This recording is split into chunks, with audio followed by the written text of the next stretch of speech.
حلالي أنت لا أخشى عذولا همه مقتي. خبر تاسو رسي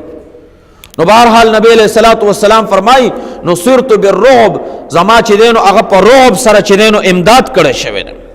تاسو خیال راغی او بل دا چې جعلت لی الارض كله مسجد وطهورا الله جل جلاله زما د پاره تمام ازمکا هغه مسجد ګرځول دي. د تیر امتونو عبادات چې دي هغه به د هغې د عبادت خانې نه بغیر بل ځای کې نه کېدو،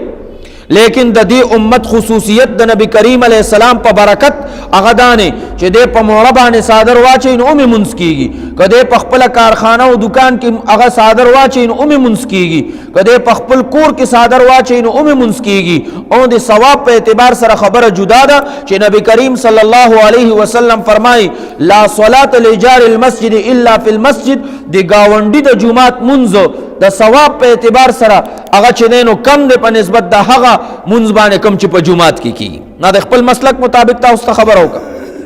نور کېږي ذهن تراله خبره خو ثواب په باندې کم ملاویږي. او بل دا چې د غزمکه زما د پاره طهور او پاکي ګرځول شوې ده. د مخکینی امت د پاره تیمم نو،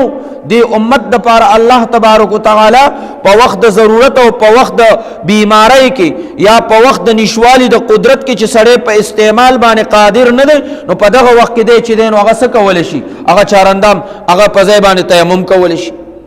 دی د اوبو په استعمال قادر نه دی یا اوبه شته دی نه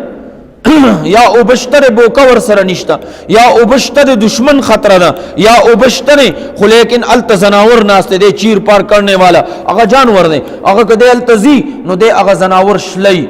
خبره باندې پوه شوي نو الله جل جلاله د دې پیغمبر د امت سره هغه دا ښېګړه وکړه چې دې ته چې دی نو څه وکړو دا ځمکه یې ورته هم مسجد جوړ کړو او هم یې ورته چې دی نو د پاکۍ ذریعه جوړه کړه. صحیح شوه. او بل دا چې نبی کریم علیه الصلاۃ والسلام فرمایل هغه احلت لی الغنائم زما د پاره مال غنیمت حلال کړی شو. په تیرو امتونو کې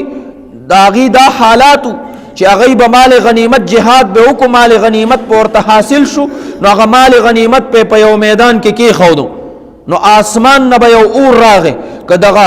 مال غنیمت او جهاد به قبولو نو هغه اور به هغه وسوځولو، او که قبول به نو نو آسمان نه به اور نه راتلو نو دا شی به مردود شو،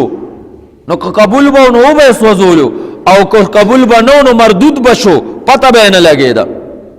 ذهن تراله حرام به شو استعمال داغي. او دی امت باندې الله تبارک وتعالی پرده واچوله چې مال جهاد دی وکړو مال غنیمت حاصل شو بس حلال نه. خبره باندې پوه شوئ که بلکې بهترین هغه مال دی چې د تورې د سوري د لاندې هغه حاصل شو، بهترین مال. چینل کی اپڈیٹس حاصل کرنے کے لیے ہمارے اس چینل کو ضرور سبسکرائب کریں، ساتھ میں بیل کا بٹن بھی دبائیں تاکہ بذریعہ نوٹیفیکیشن ہم آپ کو آگاہ کر سکیں. شکریہ.